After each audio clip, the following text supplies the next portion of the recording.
আবু বকর আমার নবীর পিঠের মধ্যে লইয়া ওই পাহাড়ের পাথরের মধ্যে পা দিয়া দিয়া উপরে উঠতেছে, পাথর বায়া বায়া উপরে উঠতেছে। আবু বকর কথাগুলি বলতেছেন, ওমর আর চোখের পানি ফালায়া কাঁদতেছেন।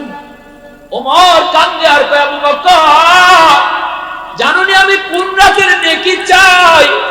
ওই রাতের নেকি চাই যেই রাতে আমার নবীর পিঠে লইয়া তুমি পাহাড় বায়া বায়া উঠছো। জানোনি আমি কোন রাতের নেকি চাই যেই রাতের অপেক্ষায় তুমি 40 রাত ঘুমাও নাই। ওই গুহার কিনারায় যেয়া তুমি নবীকে নিয়ে দাঁড়াইছো আর নবীকে বলছো, ইয়া রাসূলুল্লাহ আপনি গুহায় আগে ঢুকবেন না তো নবী, গুহাটা আগে নিরাপদ আছে কিনা আমি একটু দেখি।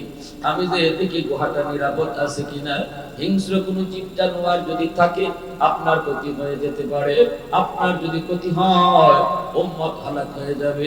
আমি আবু বকরকে যদি সাপে কামড়ায়, আমারে যদি বাঘে খায়, আমারে যদি ভাল্লুকে খায়, উম্মতের তেমন ক্ষতি হবে না। আপনি এখানে দাঁড়ান, আমি দেখি গুহাটা নিরাপদ কিনা। নবীর গুহার মুখে দাঁড় করায়া, ও ভাই আবু বকর তুমি গুহার ভিতরে যা ঢুকছো, ঢুকে সবগুলি গর্তের মুখ পাগড়ির চিরা চিরা পাগড়ির কাপড় দিয়া গুহার গর্তের মুখগুলা তুমি বন্ধ করেছো। যদি কোনো গর্ত থেকে সাপ বের হয় নবীর জন্য ক্ষতি করতে না পারে, সবগুলা গর্তের মুখ তুমি পাগড়ি চিরে চিরে তুমি বন্ধ করেছো। একটা গর্তের মুখ বন্ধ করার মতো কাপড় তোমার ছিল না গো, ওই গর্তটা নিজের পা দিয়া তুমি আটকায় রাখছো। আল্লাহ। এরপরে আমার নবীরে ডাক দিছো, ইয়া রাসূলুল্লাহ আপনি ভিতরে ঢুকেন।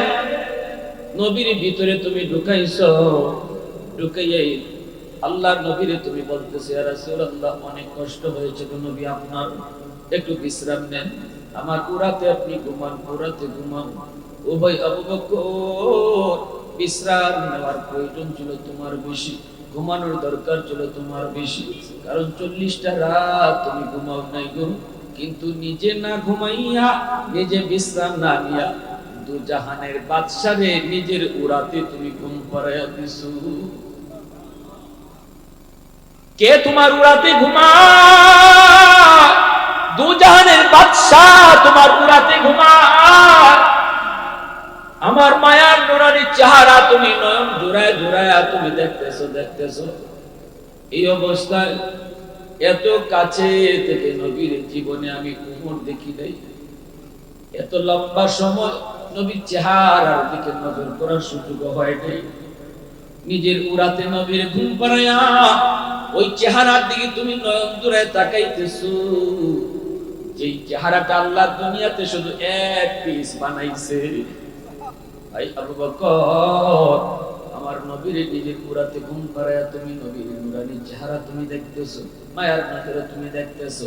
ইন দি মিন টাইম ওই যে গর্ত, যে গর্তের মধ্যে পা দিয়া তুমি আটকায় রাখছো, এই কথা ভেবে সাপ যদি থাকে আমি আবু বকরের পায়ে কামড় দিই, অসুবিধা নেই, আমি সহ্য করব, কিন্তু এই সাপ যেন বের হয়ে আমার নবীর কোনো ক্ষতি করতে না পারে। ঘটনাক্রমে এই গর্তের ভিতরেই ছিল বিষাক্ত সাপ। এই সাপে দিল তোমার পায়ে কামড়। বিষাক্ত সাপের বিষের যন্ত্রণা দাঁতে দাঁতে কিরিমিরি খায়া হজম করেছো। আমরা একটু ব্যথা পাইলে আহ বলি উহ বলি, কিন্তু বিষাক্ত সাপের কামড় খাওয়ার পরেও তুমি মুখ দিয়ে আহ উ শব্দ বের করলা না, কোনো আওয়াজ বের করলা না, কারণ একটাই, আমার কোলে দু জাহানের বাদশা ঘুমাইতেছে গো, আমি যদি আহ উ করি আমার নবীর ঘুম ভেঙে যেতে পারে। বিষাক্ত সাপের বিষের যন্ত্রণা সেই বুঝে, যারে সাপে কামড় দিছে আর কেউ বুঝবে না।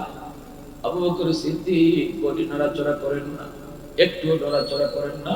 আমরা তো ব্যথা পাইলে বডি নাড়াই, বডি নাড়াই, মাথা নাড়াই, ওই হুল্লা করে হাত পা নাড়াই।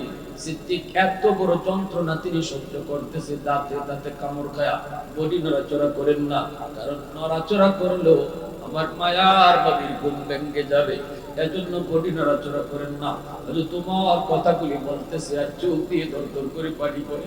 এত শক্ত দিলের উমর, এত শক্ত দিলের উমর কথাগুলি কয় আর চোখ থেকে দরদর করে পানি ফেলায়া কাঁদে।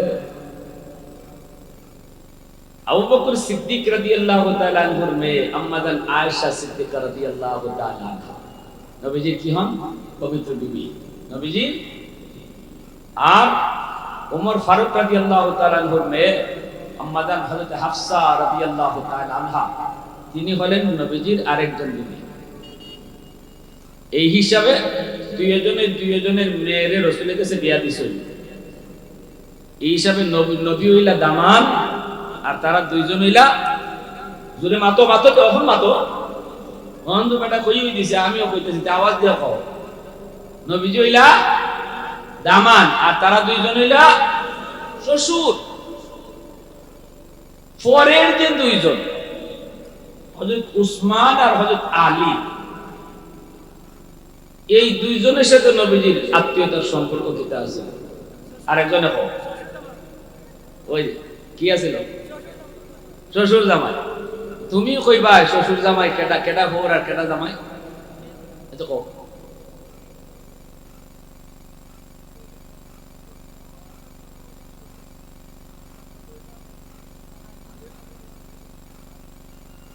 মাশাআল্লাহ, জিপিএ ফাইল।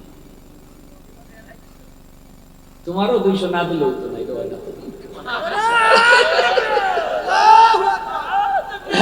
না না, এটা দোয়া, এটা দোয়া, এটা দোয়া। দেওয়া দাও।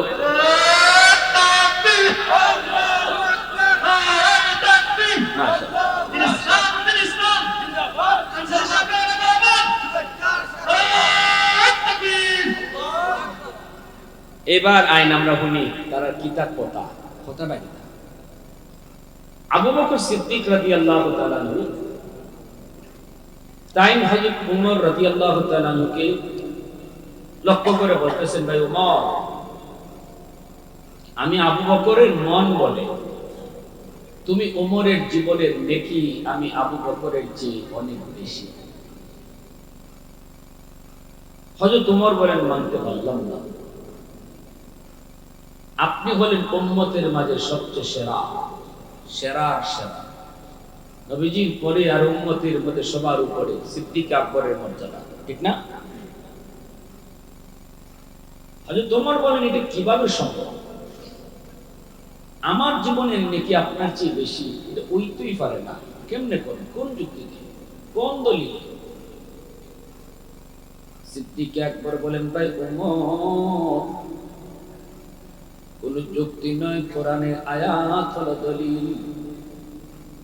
আল্লাহর কোরআনের আয়াত দিয়ে আমি দলিল দিয়ে বুঝাই দিব তোমার জীবনের নেকি আমার চেয়ে বেশি। আল্লাহু আকবার, জোরে বলো। এই কথা বলতেই হযরত ওমর বলেন, এটা আপনি কি বললেন? কোরআনের কোন আয়াতে আমি উমরের জীবনের নেকি নিয়ে আল্লাহ কথা কইছি? আবু বকর সিদ্দিক বলেন, ভাই ওমর,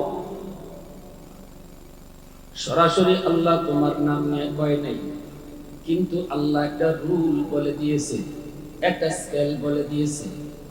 এই রুলের দ্বারা, স্কেলের দ্বারা মাপলে দেখা যায় তোমার নেকি বেশি। আল্লাহু আকবার। কি সেই রুল, কি সেই স্কেল, একটু বলো।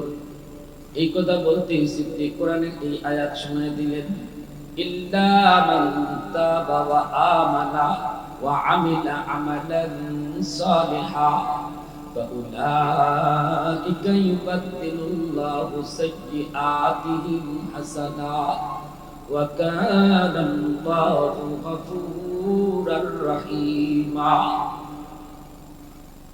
এ ভাই,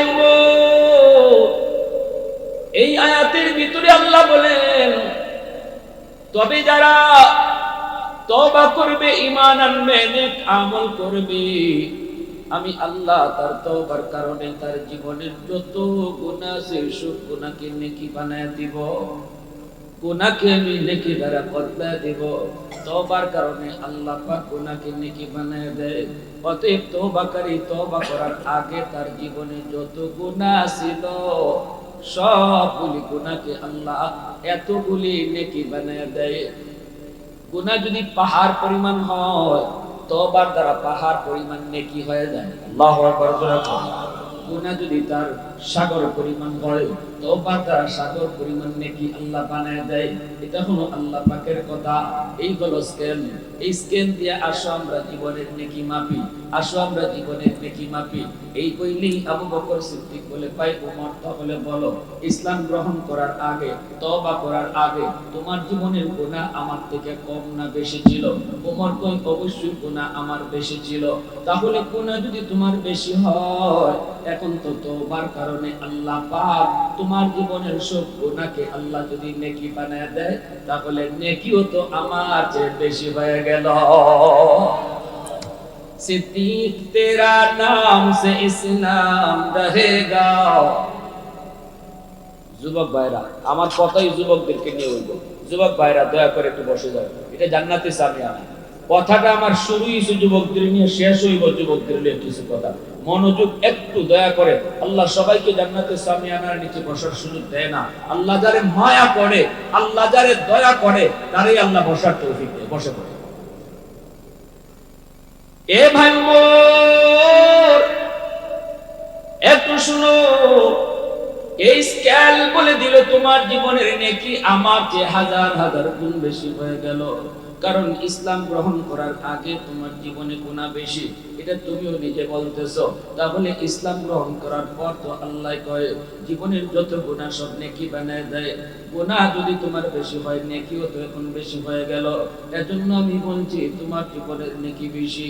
এই কথাটা বলা মাত্রই সিদ্দিক আকবর যখন কথাটা বললেন, ওমর চুপ হয়ে গেলেন। যে যুবক, কেনই বা চুপ হবে না? কারণ কোরআনের আয়াত সামনে চলে আসছে। আমার আপনার জিন্দেগির থিওরিও এটাই। আমার কথা ততক্ষণ চলবে যতক্ষণ কোরআন পাবো না, আমার যুক্তি ততক্ষণ চলবে যতক্ষণ হাদিস শুনবো না। যখনই আমি আমার আল্লাহর কথা শুনবো, যখনই আমি হাদিস শুনবো, তখনই আমার কথা বাতিল, আমার যুক্তি বাতিল, আমার পণ্ডিতি বাতিল, আমার যত পণ্ডিতি আছে সব ততক্ষণ যতক্ষণ কোরআন হাদিস পাবো না। যখনই কোরআন এবং হাদিস আমার সামনে আসবে, পণ্ডিতি বাতিল, আল্লাহর কথা ঠিক, নবীর কথাই ঠিক। তো আস্তে নেই, ঠিকটা বলি না, আরো জোরে, আরো জোরে। নবীর মতামত আমার মতামত নয়, নবীর মতামত আমার মতামত নয়, এর নাম হলো উম্মত। ঠিক কিনা জোরে পাও? আমার মতামত নয়, নবীর মতামত, এর নাম হলো উম্মত। যুক্তি আমার ততক্ষণ, পণ্ডিতি আমার ততক্ষণ যতক্ষণ নবীর কথা পাবো না। হযরত ওমর চুপ হয়ে গেলেন। চুপ হওয়ার তো কথাই, কারণ কোরআনের আয়াত দিয়া ওমর দলিল, আবু বকর দলিল দিয়ে দিবেন। এজন্যই হযরত ওমর চুপ হয়ে গেলেন। এবার ওমর ডাক দিয়া বলতেছে, ভাই আবু বকর, আল্লাহর কোরআনের আয়াত দিয়ে তুমি স্কেল মাইকা বলে দিছো আমার জীবনের নেকি বেশি। এখানে আমার কোনো যুক্তি নেই, আমার কোনো তর্ক নেই। তবে আমি তোমার কাছে একটা প্রস্তাব রাখতে চাই। ভাই আবু বকর, যদি আমার জীবনের নেকি বেশি হয়, তাহলে আসো দুইজনের নেকি বদলা বদলি করি। বুঝেনি? আমি এত কথা বলতাম না, তর্কও যাইতাম না।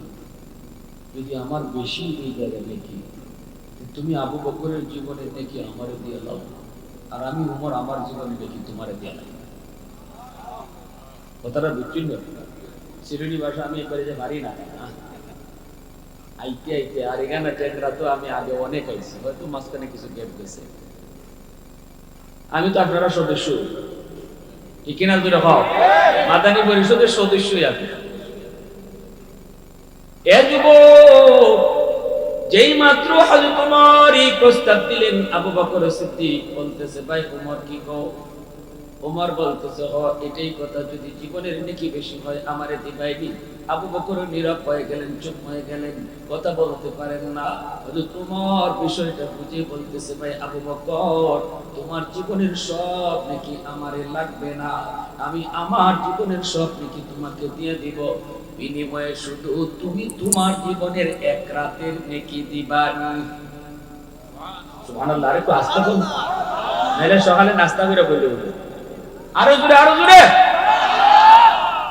আমি আমার জীবনের নেকি সব দিয়ে দিব, তোমার জীবনের সব লাগতো না, আমার এক রাইতের নেকি দিবাই না। সিদ্দিক নীরব হয়ে গেলেন। আবু বকর সিদ্দিক ডাক দিয়ে কয়, ভাই ওমর, কোন রাতের কথা তুমি বলতেছো, একটু আমারে কও, কোন রাতের নেকি তুমি চাও? এই কথা বলতেই ওমর বলতেছি, এটা হলো সেই রাত যেই রাতে তুমি আমার মায়ার নবীর সাথে হিজরত করেছো। যেই রাতে তুমি আমার মায়ার নবীর সাথে হিজরত করেছো রে ভাই আবু বকর, ওই রাতের নেকিটা শুধু আমাকে দিয়ে দাও, আমি ওমর আমার জীবনের সব নেকি তোমার দিয়ে দিব। আমি তো ওই রাতের কথা আমি কখনো বলতে পারি না। কেমনে তুমি এত কষ্ট সহ্য করেছিলে? আমার নবীর জন্য 40টা রাত তুমি ঘুমাও নাই। নবীজি গভীর রাতে তোমার দরজার সামনে সম্মত করেছেন। নবীজির ঘরের চতুর্দিকে দুশমন, নবীকে হত্যা করার জন্য তারা প্রস্তুতি নিয়ে এসেছে, দেশীয় অস্ত্র নিয়ে হাজির। নবীজির ঘরের চতুর্দিকে দুশমন। আল্লাহ তখনই ডাক দিয়া কয়, বন্ধু আজ রাতেই তুমি হিজরত করো, এখনই তুমি ঘর থেকে বের হও। নবী কয়, মালিক কেমনে বের হব? দরজার সামনে দুশমন, জানালার সামনে দুশমন, বেড়ার সামনে দুশমন, চতুর্দিকে অস্ত্র নিয়ে দাঁড়ানো, বের হব কেমন করে? আল্লাহ কয়, দোস্ত, এক মুষ্টি বালি তোমার হাতে নেওয়া তোমার কাম, দুশমনের দিকে উড়ায় মারা তোমার কাম, আর সবগুলি দুশমনরে অন্ধ বানায়া দেওয়া আমি আল্লাহর কাম। নবী কয়, মালিক সামনের দুশমনরে যদি মারি, পিছের দুশমন তো বাচ্চা যায়, পিছেরটারে মারলে সামনেরটা বাঁচে, ডাইনেরটারে মারলে বামেরটা বাঁচে, বামেরটারে মারলে ডাইনেরটা বাঁচে, সবগুলারে কেমনে অন্ধ বানাইবো? আল্লাহ কই, এটা তোমার কাম না, তোমার কাম বালু মারা, অন্ধ বানায়া দেওয়া সবগুলারে আমি আল্লাহর কাম। নবীজি এইবার বালি হাতে নিবেন, এইবার নবী বলতেছে, আলী, ও আলী, আমার চাদরের নিচে ঘুমাও। এরে আলী, আমার চাদরের নিচে ঘুমাও। দুশমনের অনেকগুলি আমানত আমার হাতে রাখা, আমি যদি আমানত নিয়ে চলে যাই, দুশমন আমার বিরুদ্ধে মন্দ বলবে, বলবে মোহাম্মদ আমানত নিয়ে ভাগছে। না না, আমানত নিয়ে যাওয়া যায় না। তুমি আলী আমার চাদরের নিচে ঘুমাও, আমি তোমাকে ওদের আমানতগুলো বুঝিয়ে দিয়ে যাইতেছি রে আলী। ওরা আমার হাতে অনেক গুরুত্বপূর্ণ দামি দামি জিনিস আমানত রাখছে, আমারে যারা মারতে আইছে এরাই আমার কাছে আমানত রাখছে। নবীকে এতটা বিশ্বাস করতো দুশমনেরা, নবী মানত না, কিন্তু আমানতদার নবীরে কেমন মানত রে ভাই, বাইরে এতটা বিশ্বাস করতো না, আমার আপনার নবীরে যতটা বিশ্বাস করতো। সন্তান বাপরে এত বিশ্বাস করতো না, আমার নবীরে যতটা বিশ্বাস করতো।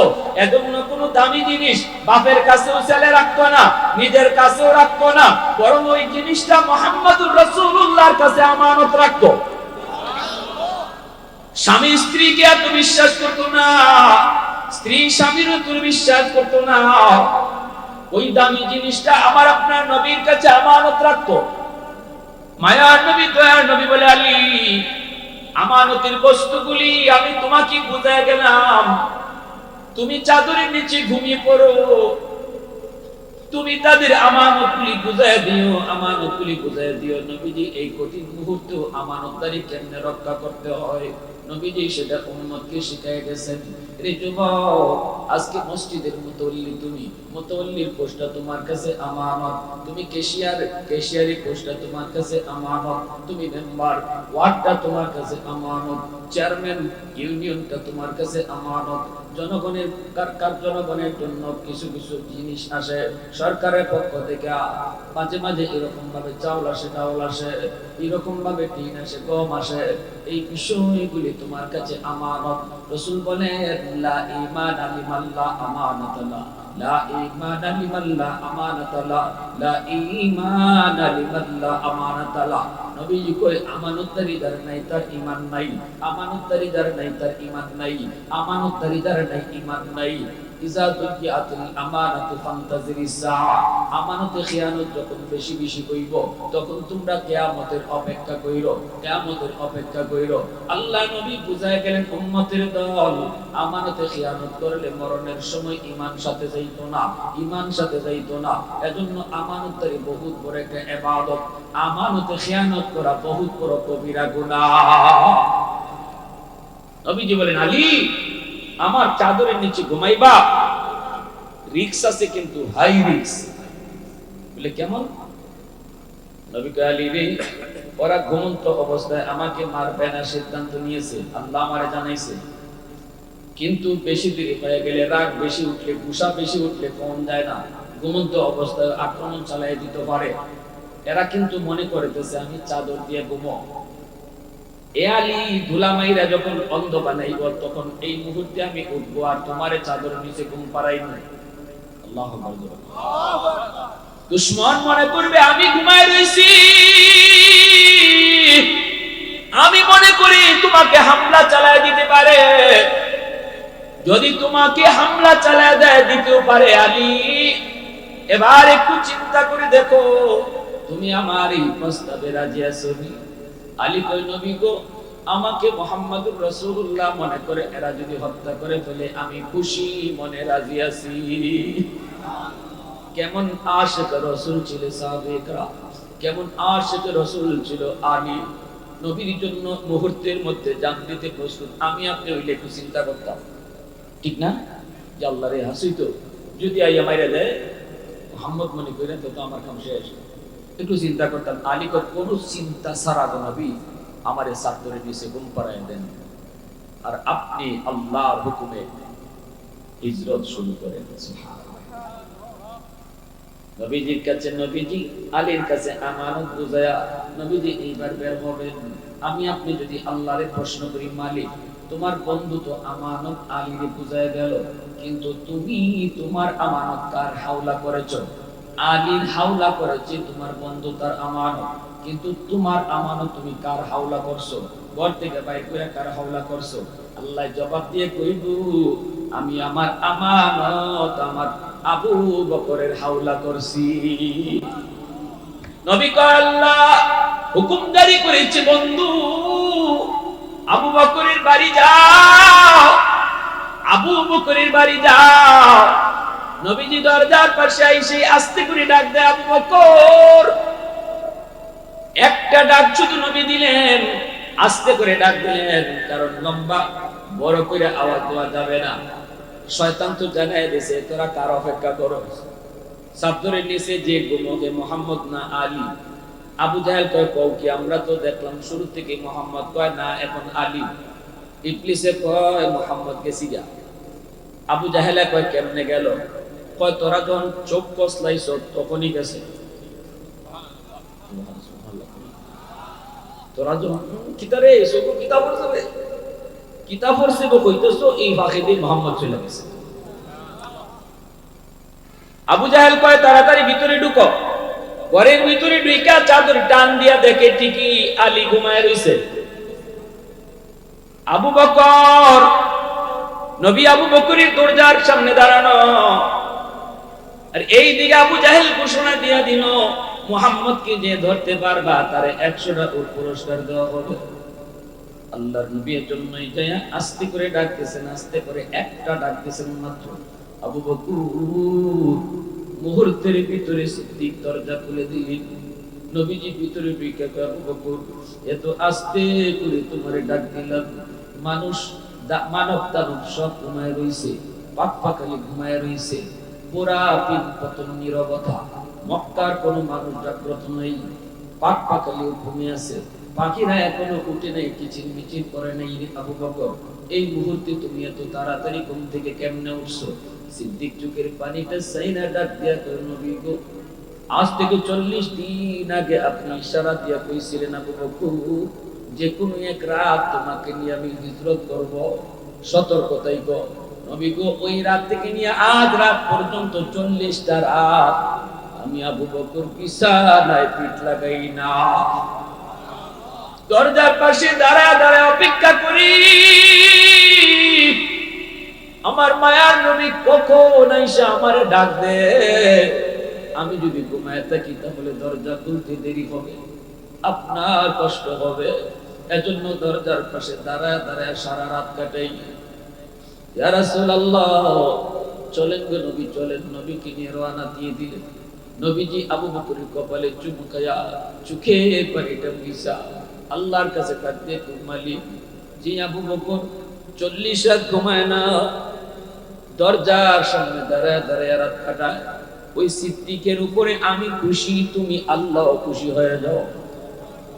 তামাম উম্মতের ঋণ আমি শোধ করতে পারবো, কিন্তু আমার আবু বকরের ঋণ আমি নবী শোধ করতে পারবো না। ছুটলেন গভীর রাত, ওই সেই গারে সোর, যেই গারে সুরে নবীকে নিয়ে আশ্রয় নেবেন। পাহাড়ের অনেক উঁচায় সেই গুহা, এই গুহায় নবীকে নিয়ে উঠবেন। পাহাড়ের নিচে যাইয়ে সিদ্দিক ডাক দিয়ে বলি, ইয়া রাসূলুল্লাহ, ইয়া হাবিবাল্লাহ, ওগো নবীজি, পাহাড়টা অনেক উঁচা, এই পাহাড় পায়া পায়া গুহায় পৌঁছলে আপনার কষ্ট হবে, আপনার বড় কষ্ট হবে গো নবী। আপনি আমার পিঠে উঠে, আমি আপনার পিঠে লইয়া পাহাড় পায়া পায়া গুহায় পৌঁছবো। নবীকে আবু বকর নিজের পিঠে তুললেন, নিজের পিঠে উঠাইলেন। আল্লাহর নবী যখন যার পিঠে উঠছে, সেই সবার আগে চলে গেছে। বুরাকের পিঠে উঠছেন নবী, বুরাক সবার আগে চলে গেছে। আবু বকরের পিঠে উঠছেন নবী, আবু বকর উম্মতের মাঝে সবার আগে চলে গেছে। আল্লাহু আকবার জোরে বল।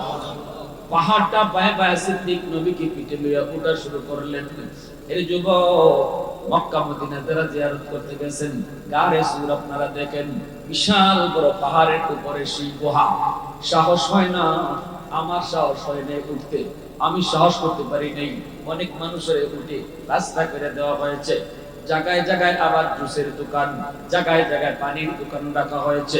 এই অবস্থায় উঠলে পরে আপনার গলা শুকায় আসবে। রাস্তায় রাস্তায় পয়েন্টে পয়েন্টে আপনাকে থামতে হবে, জিরাইতে হবে, জিরায় জিরায় পানি খায়া জুস খায়া আপনারা উঠা লাগবে। কিন্তু আবু বকর যেদিন আমার নবীর নিয়া পাহাড়ের উপরে উঠেন, ওই দিন কোনো পাহাড়ের রাস্তা ছিল না। আল্লাহু আকবার জোরে বল। জায়গায় জায়গায় কোনো পয়েন্ট ছিল না, না না কোনো পয়েন্ট ছিল না। জুসের দোকান, পানির দোকানও ছিল না। আবু বকর আমার নবীর পিঠের মধ্যে লইয়া ওই পাহাড়ের পাথরের মধ্যে পা দিয়া দিয়া উপরে উঠতেছে, পাথর পায়া পায়া উপরে উঠতেছে। আবু বকর কথাগুলি বলতেছেন, ওমর আর চোখের পানি ফালায়া কাঁদতেছেন। ওমর কান্দে আর কয়, আবু বকর, জানোনি আমি কোন রাতের নেকি চাই? ওই রাতের নেকি চাই যেই রাতে আমার নবীর পিঠে লইয়া তুমি পাহাড় পায়া পায়া উঠছো। জানোনি আমি কোন রাতের নেকি চাই? যেই রাতের অপেক্ষায় তুমি 40 রাত ঘুমাও নাই। ওই গুহার কিনারায় যেয়া তুমি নবীকে নিয়ে দাঁড়াইছো, আর নবীকে বলছো, ইয়া রাসূলুল্লাহ, আপনি গুহায় আগে ঢুকবেন না তো নবী, গুহাটা আগে নিরাপদ আছে কিনা আমি একটু দেখি। আমি যে দেখি গুহাটা নিরাপদ আছে কিনা। হিংস্র কোনো জীব জানোয়ার যদি থাকে আপনার ক্ষতি হয়ে যেতে পারে, আপনার যদি ক্ষতি হয় উম্মত হালাক হয়ে যাবে। আমি আবু বকরকে যদি সাপে কামড়ায়, আমারে যদি বাঘে খায়, আমারে যদি ভাল্লুকে খায়, উম্মতের তেমন ক্ষতি হবে না। আপনি এখানে দাঁড়ান, আমি দেখি গুহাটা নিরাপদ কিনা। নবীর গুহার মুখে দাঁড় করায়া, ও ভাই আবু বকর, তুমি গুহার ভিতরে যা ঢুকছো, ঢুকে সবগুলি গর্তের মুখ পাগড়ির চিরা চিরা, পাগড়ির কাপড় দিয়া গুহার গর্তের মুখগুলা তুমি বন্ধ করেছো। যদি কোনো গর্ত থেকে সাপ বের হয়, নবীর জন্য ক্ষতি করতে না পারে, সবগুলা গর্তের মুখ তুমি পাগড়ি চিরে চিরে তুমি বন্ধ করেছো। একটা গর্তের মুখ বন্ধ করার মতো কাপড় তোমার ছিল না গো, ওই গর্তটা নিজের পা দিয়া তুমি আটকায় রাখছো। আল্লাহ। এরপরে আমার নবীরে ডাক দিছো, ইয়া রাসূলুল্লাহ, আপনি ভিতরে ঢুকেন।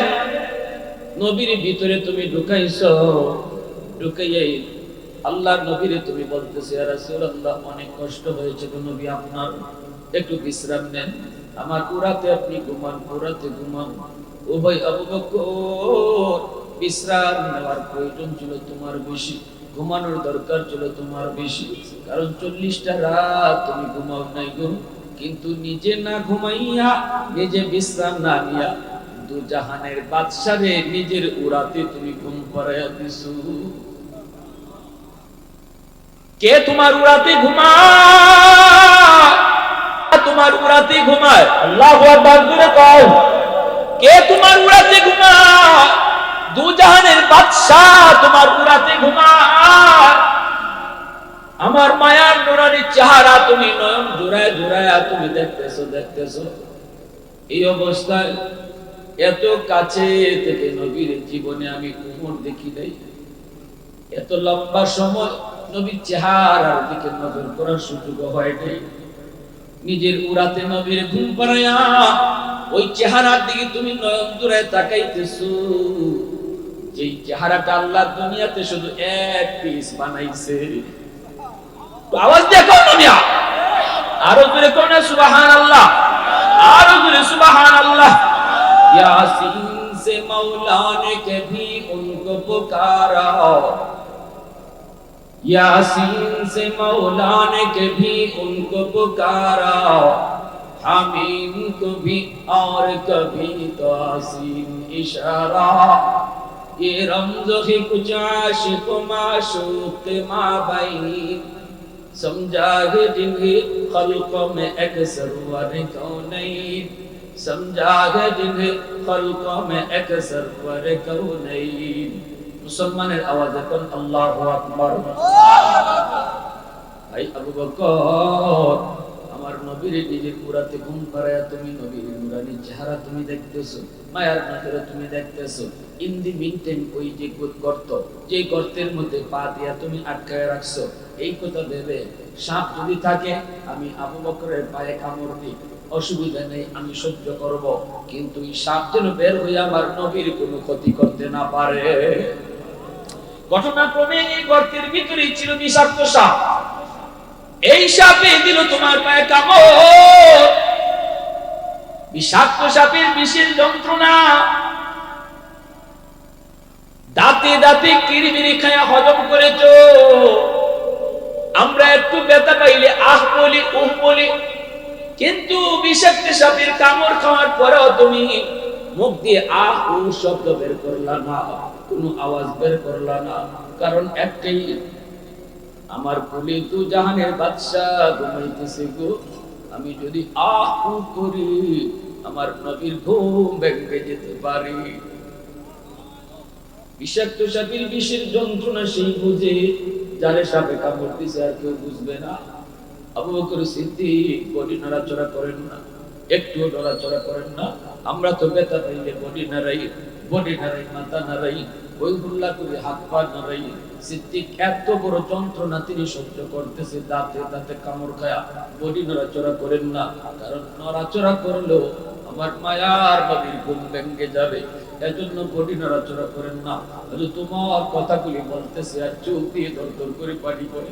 এত শক্ত দিলের উমর, এত শক্ত দিলের উমর কথাগুলি কয় আর চোখ থেকে দরদর করে পানি ফেলায়া কাঁদে। फारूक तेरा नाम से इस्लाम रहेगा, फारूक तेरा नाम से इस्लाम रहेगा, दुनिया की अदालत में तेरा नाम रहेगा, दुनिया की अदालत में तेरा नाम रहेगा। सिद्दीक तेरा नाम से इस्लाम रहेगा, दुनिया की सदाकत में तेरा नाम रहेगा, दुनिया की सदाकत में तेरा नाम रहेगा। ए भाई আবু বকর, বিষাক্ত সাপের বিষের যন্ত্রণা তুমি হজম করেছো, নবীর যেন ঘুম না ভাঙে। এই অবস্থায় তোমার এক ফোঁটা চোখের পানি আমার মায়ার নবীর গাল মুবারকে পড়ে গেল। যেই মাত্র নবীর গাল মোবারকে তোমার চোখের পানি পড়ছে, নবীজির ঘুম ভেঙে গেছে। নবীজি ঘুম থেকে উঠেই কয়, আবু বকর কান্দো কেন? কি হয়েছে? চেহারা কালো হয়ে গেল কেন? সিদ্দিক তখন কান্দের কয়, নবী গো, আমার পায়ে সাপে কামড় মারছে গো নবী, বিষাক্ত সাপের কামড়। আল্লাহর নবী আবু বকর কেন আমারে ডাক দিলায় না? সিদ্দিক বলে, ইয়া রাসূলুল্লাহ, আমি বডিটা পর্যন্ত নাড়াই নাই, কারণ আপনার ঘুম ভাঙবে। রহমতের নবী চোখের পানিটা মুইছে, আল্লাহ আমি উম্মতের ঋণ শোধ করতে পারবো, আমার আবু বকরের ঋণ আমি শোধ করতে পারবো না। মায়া নবী কয়, আল্লাহ আমার দুস্থ আবু বকর সাপের কামড় খাইছে নিজের অপরাধে না, তোমার বন্ধুর কারণে।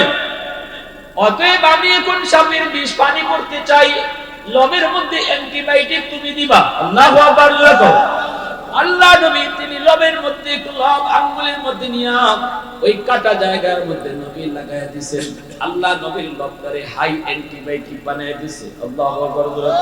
আমার নবীর লবটারে আল্লাহ হাই অ্যান্টিবায়োটিক বানায় দিয়েছে। লাগানো মাত্রই আল্লাহ পাক বিষাক্ত সাপের বিষকে পানি বানায় দিয়েছে। এইবার নবীজি ডাক দিয়েছে, সাপ, এ সাপ তুই গর্ত থেকে বের হ। আল্লাহর হুকুমে সাপ বের হয়ে আসলো। নবীজি ডাক দেয়া কয়, তুই আমার আবু বকরকে কেন কামড় দিছ? বলা মাত্রই সাপে আল্লাহর কাছে জবান চায়, জবান আল্লাহর কাছে জবান চায়, সাথে সাথে আল্লাহ সাপের জবান খুইলা দিল। সাপে ডাক দেয়া কই, নবী গো মাপ চাই, ওগো নবী মাপ চাই, মাপ চাই, মাফ করে দেন, আমি ইচ্ছা করে আপনার বন্ধুরে কামড় দেই নাই, আমি অপারগ হয়ে কামড় দিছি গো নবী। ওগো নবীজি এই গুহায় আমি আজকে অনেক দিন যাবত থাকতেছি শুধু এক নজর আপনাকে দেখার জন্য। আমার থাকার জায়গা গুহা ছিল না, আমার থাকার জায়গা ছিল ওইটি খেজুর বাগান। আমি ওই খেজুর বাগানে থাকতাম। আমার খেজুর বাগানের পাশ দিয়ে দুইজন তাওরাত কিতাবের আলেম, তাওরাত কিতাবের দুইজন আলেম তারা যায়, আরেকজনকে ডাক দেয়া কয়, দোস্ত এ দোস্ত একটু ছায়া দেখ, ওই যে গুহাটা দেখা যায়, এই গুহাটাই হলো গারে সুর। এই গুহার মধ্যে আখির নবী হিজরতের রাতে অবস্থান করবেন। এই গুহার কথাটাই আল্লাহ তাওরাত কিতাবে কইছে। ওগো নবীজি আমি ওই দুইজন আলেমের কথা কানে শুনে ফেলেছিলাম। তখনই আমি নিয়ত করেছি আমি আর এই জায়গায় থাকবো না, আমার নবীর দেখার জন্য সুযোগ যায় গুহায় আশ্রয় নিব। আল্লাহু আকবার। রহমতের নবী, মায়ের নবী, দয়ার নবী এক নজরে দেখার সুযোগ আমার যায়। আমি যদি গুহায় অবস্থান করি, সেদিন থেকে আমি আমার ঠিকানা বদলায় ফেলছি, আমি গুহায় চলে এসেছি। ওগো নবীজি আজকে অনেক দিন যাবত, বছরের পর বছর আমি গুহায় থাকতেছি শুধু আপনারে এক নজর দেখার জন্য। বেশি দূর আমি খাইতে যাই না, কাছে দাঁড়ে দা পাইতা খেয়ে চইলা আসি, কখন জানি আপনি আবার চইলা যান। ওগো নবীজি এত কষ্ট করে গুহায় আশ্রয় নিয়েছি, এক নজর আপনারে দেখব, দীর্ঘদিনের মনের আশা আজ আমার পূরণ হতে চলেছে, কিন্তু আপনার দুষ্ট আবু বকরের কারণে পারি না। হাতিয়া মুখটা আটকায় রাখছে আমার গুহা গর্তের, বের হওয়ার কোন পথ নাই গো নবী, অন্য কোথাও কোনো বের হওয়ার পথ নাই। এজন্য আমি বাধ্য হইয়া অপারক হয়ে আপনার বন্ধুরে কামড় দিছি, মাফ করবেন গো নবী। আল্লাহর নবীর কাছে সাথে মাফ চায়। এরে দোস্ত কথা বলে হলো তোমার বলতেছে আর চোখ থেকে পানি জড়ায় জড়ায় কাঁদতেছে। ওমর কান্দের কই বাবু বকর জিন্দেগির স্বপ্নে কি আমার দেওয়া লাগবে না গো, শুধু ওই রাতের নেকিটা যদি আমাকে দাও, আমি উমর আমার জীবনের সব নেকি তোমারে দিয়ে দিব। আল্লাহ। তাদের ভিতরে প্রতিযোগিতা কি নিয়ে হইতো, আলোচনা কি নিয়ে হইতো, আর আমরার মাঝে আলোচনা ওই কিতা লইয়া। তারা শুধু নেকি লইয়া, আখিরাত লইয়া প্রতিযোগিতা হইতো এই নিয়া, ঠিক কিনা? কথা বলতে হযরত আবু বকর বলেন, ভাই ওই রাতে যে আমার কি পরিমাণ নেকি হইছে এটা তো আমি নিজেও জানি না। আমি তো আগে জানতাম হইব আমার নেকি কি পরিমাণ, তারপরে না বদলানের চিন্তা। চলো দুইজন নবীর কাছে যাই। আল্লাহ নবীরে গিয়ে জিগাই, হিজরতের রাতে আমি আবু বকরের কি পরিমাণ নেকি দিছি। দুইজন চলে আসলেন, দুজন নবীজির সম্পর্কে কি শ্বশুর, নবীর সম্পর্কে দুই শ্বশুর একসাথে নবীর দরবারে। আবু বকর সিদ্দিক নবীর শ্বশুর, আম্মা জান আয়েশা সিদ্দিকা রাদিয়াল্লাহু তাআলা আনহা নবীজির পবিত্র বিবি। স্বামী স্ত্রীর ভিতরে সংসার চলে 40 বছর, 50 বছর, 60 বছর। মাঝে মাঝে টুকটাক বাজাবাজি হয়নি না, হয় না? বাজাবাজি নবীরও হইছে, হইলে পরে কেমনে মীমাংসা করছেন, এটাও নবী আমাদের জন্য আদর্শ রাখিয়া গেছেন। বউর সাথে একটু দ্বন্দ্ব হইবই। বউ হলো আমার প্রেমিকা, বউ হলো আমার মাহকুমা। বউ মাঝে মাঝে প্রেমিকা হওয়ার কারণে অভিমান করল, প্রেম বিয়ার আগে না পরে।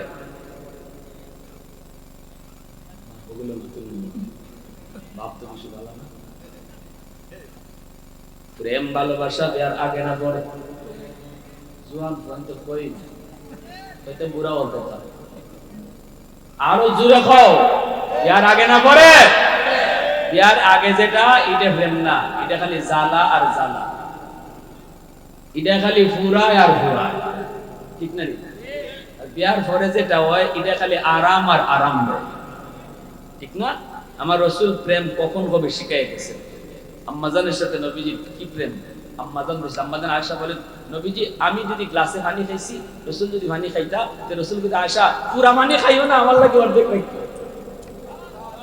আর আমরা কই কিতা, কিছু গ্লাসে পানি যদি থাকে তাইনের মা পানিটা ভালাই আনো। আমরা প্রেম বুঝছেন কি জান, পানিটা ভালাই আনো। আম্মাজান বলে শুধু তা না, আমার জুটা পানি শুধু না, নবীজি আমি গ্লাসও কোন জায়গা টুট লাগাইয়া পানিটা খাইছি, এই জায়গাটাও রাসূল খেয়াল রাখতেন। গ্লাসটা আমি যখন দিতাম, দেওয়ার পরে নবীজি ওই আমার যেখানে টুট লাগছে এই জায়গাটা মাঝে রাসূল টুট লাগাইয়া পানি খাইতার, মুসকি মুসকি আসতাম। সুবহানাল্লাহ। মহব্বত বুঝেন কারে করে আল্লাহ। এর মাঝেও বাজাবাজি হইছে। একদিন বাচ্চা গেছি দুইজনের, অভিমানীরা, মান অভিমান হইতেই পারে। মান অভিমান হইলে, একটু বাজাবাজি হইলে, বউ একটু রাগ করলে, এই সময় কিতা করতে হয়, বাংলা গাই না ইংরেজি গাই, সাপটার উল্টে উল্টে পৃষ্ঠা উল্টে উল্টে না। বাজাবাজি হয়ে গেলে লিও না, লাঠিও লওন না, তালাকও দেওয়ান না। আর আমরা বন থেকে আইয়া, দোকান থেকে গিয়া যদি দেখি ভাত রান্না হইছে না, তে ওই মিজাজ একদম হাই। কোন কোন সময় মিজাজ গরম কইরা তালাক একটা দুইটা না, একটা দুইটা তিনটা 10টা 20টা, তোরে তোর মারে তো নানি রে হইছে নি, দিতে দিতে বেহুশ হইয়া এরপরে হুজুরে ধরে, হুজুর আল্লাহ, হুজুর কিতা কইছে মন নাই, মই তাই না কিতা কইছে মন নাই, কেলে কি দিছি, ও হুজুর আগের মাথা কই দিছি, বাউনি করে দন তিনটে ফুলা, এই তিন ফুলা মানে কি সময় বুঝ আছিল না তুমি, দিছো অন্তত একটা দুইটা দিয়ে বাইকে যাও গা। বাপরি, দিতে দিতে বেটি না নিয়ে হরি শহর করে বলতা। এখন গেলে তিনটে দিলে আর কোনো সুযোগ নেই। আমাদের দেশে কিছু মানুষের সুযোগ সন্ধানী, ওই দৌড়ে দেখো টেলিভিশন মার্কা হুজুরে ধরো, একটু বাউনি আছে, হাতে টেলিভিশন মার্কা হুজুর হল আছে, মুখে তালাক দিলে তালাক হয় না, লিখিত তালাক দিলে তালাক হয়। এরা ফতোয়া দিয়া দেয়, মুখে দিছো তালাক হয়েছে না, নাউজুবিল্লাহ। এই ফতোয়া লইয়া হে বউলিয়া সংসার করতেছে, অথচ জিনা হইতেছে, সন্তান অবৈধ সন্তান হইতেছে, নাউজুবিল্লাহ। গোটা সমাজ নষ্ট টেলিভিশন মার্কা হুজুর হলদের কারণে, ঠিক কিনা? দেখো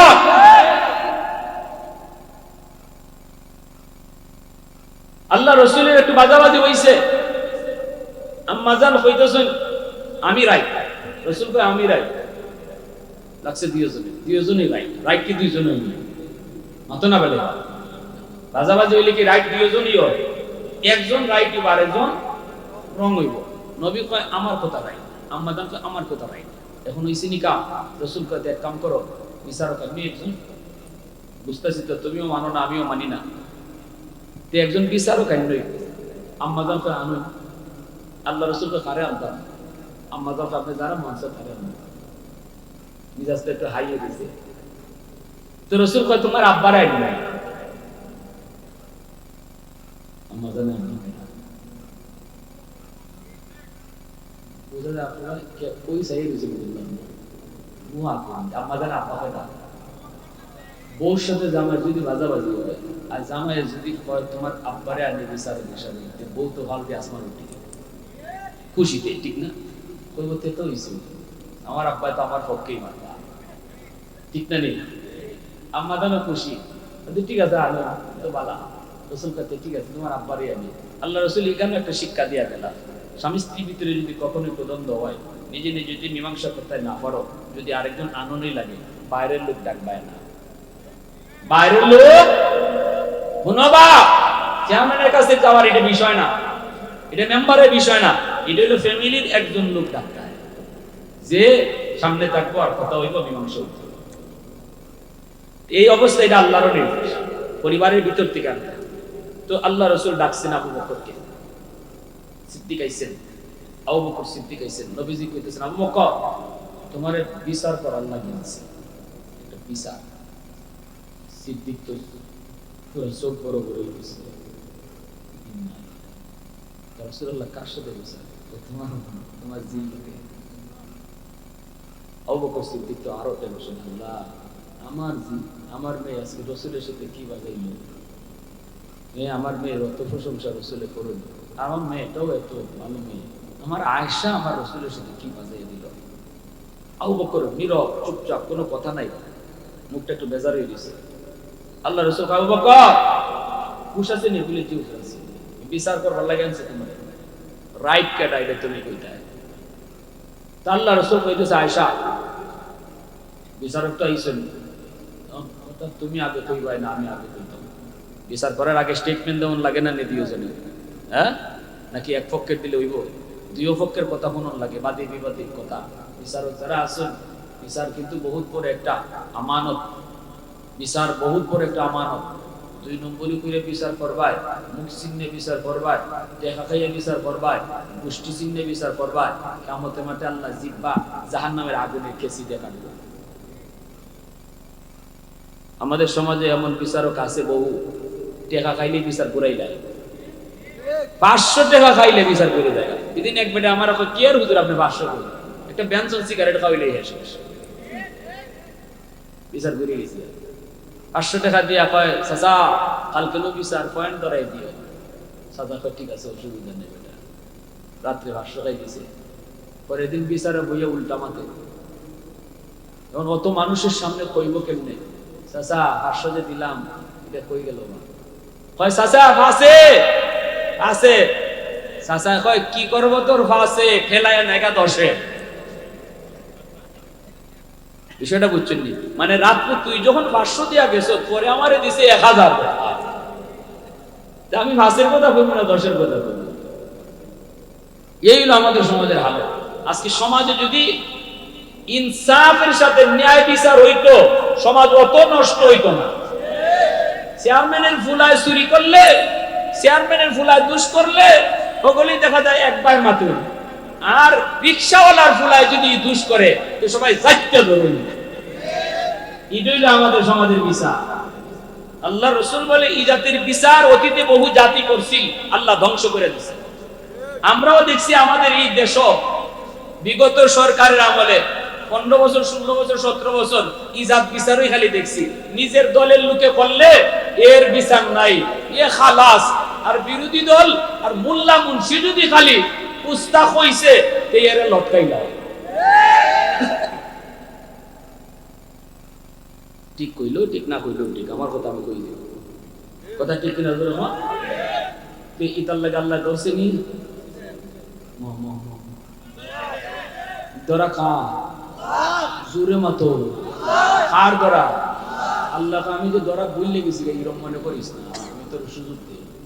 এ সময় ধর্ম এই সময় আধা ঘন্টার টাইমও দিতাম না, আমরাও দেখছি আধা ঘন্টার টাইমও পাইছি না, ঠিক না?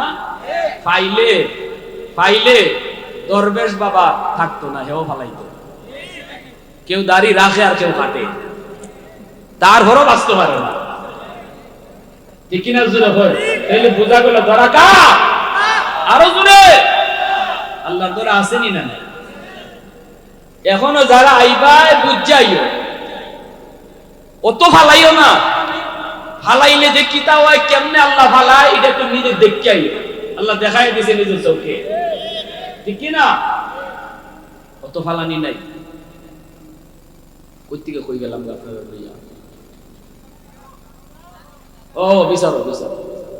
এবার আল্লাহ রাসূল কয়, আয়েশা তুমি আগে কইতা না আমি আগে কইতাম? আম্মা জান কিতাব কইছেনি, এই কথাটা শুনতানি আপনারা? কার কার মনোযোগ আছে হাত উঠায় দেখেন চাই। মাশাআল্লাহ। তুমি আম্মা জান কইন কিতা, আপনি ওই কইন, তবে যা কইবা হাসা কইবা। লাগাই দিছেন গ্যাস, কারণ এই সময় একটু মিটারটা তো একটু গরম, ঠিক না নি? এই মিটার গরমের সুটে যে মুখ দিয়ে কিতা বাইরেছে কইতা পারেন না। আমার রাসূলের ব্যাপারে ইজ্জত কথা আবু জাহেলও কইতে পারছে যে মুহাম্মদ মিছা কথা কয়, ঠিক না? আল্লাহ রাসূল মিথ্যাবাদী কথা বলা সাহস তো হইছে না। আম্মা জান যেই কইছেন আপনিও কইন, তবে যেটা কইবা হাসা কইন। আল্লাহ রাসূল ওজন করে নিয়েছেন, কারণ রাসূল তো বুঝতেছেন আমার আয়েশা তো অনেক হিটা, মানে হিট উঠে গেছে, এজন্য কথাটা বুঝছে না, পরেই মাপ চাইব। রাসূল ওজন করে নিয়েছেন, কিন্তু বিচারকে ওজন করতে পারছেন না। বিচারক গেলা বানানি বাফি ওজন করতে পারছেন না। কইলি কি কইসব কিতা আমার রাসূলের ব্যাপারে এটা কিতাব কইয়ে ওই আটটা তুইলে ওই জিরে বসাই দিয়েছেন একটা।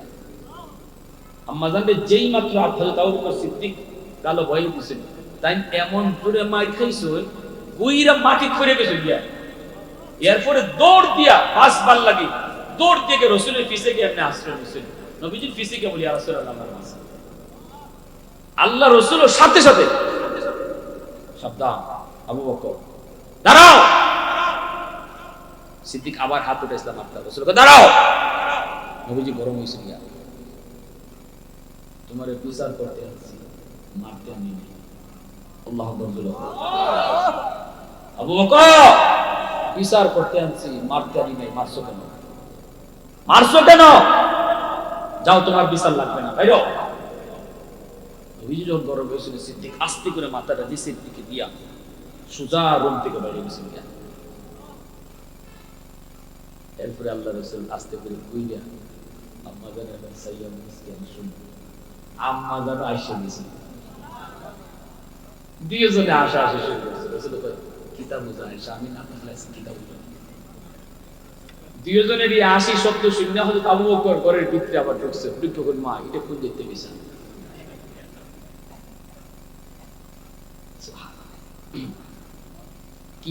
কি শিখায় গেছে রাসূল।